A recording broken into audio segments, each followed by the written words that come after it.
তো ফাইনালি আমাদের ভিক্টর গাড়ির কাজ এখন কমপ্লিট। তো চলো তোমাদেরকে একবার স্টার্ট করে সাউন্ডটা শোনাচ্ছি, তারপরে বলবো কি কি মাল চেঞ্জ হয়েছে না হয়েছে।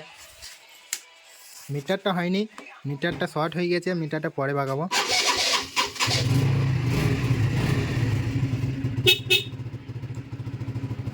মিটারটা হয়নি।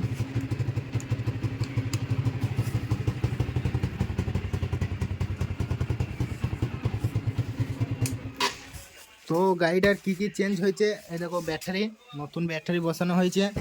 আর এইদিকে ইঞ্জিনের টাইমিং চেনটাকে ফেলা হয়েছে, আর হেডের কাজ করানো হয়েছে। তারপরে এই ট্রান্সফরমারটা চেঞ্জ করা হয়েছে। তারপরে এখানে একটা সেলফ কাট আউট আছে, সেলফ কাট আউটটাকে চেঞ্জ করা হয়েছে। তারপরে ইঞ্জিনের সাউন্ডটা এরকম হয়ে গেছে, আবার সাইলেন্সারটা নতুন লাগানো হয়েছে। কালকে যেহেতু দেখালাম তোমাদেরকে ভিডিওতে, সবই সাইলেন্সারটাও নতুন লাগানো হয়েছে। গাড়িটা অনেক টাকায় মিনিমাম খরচা হয়ে গেছে, তবু বাড়ির গাড়ি বাগাতে হবে, কিছু করার নেই। তো চলো, কাল থেকে আর এই গাড়ি আমি চালাবো না, এবার বাড়ির গাড়ি বাড়ির লোক বুঝে খাকবো।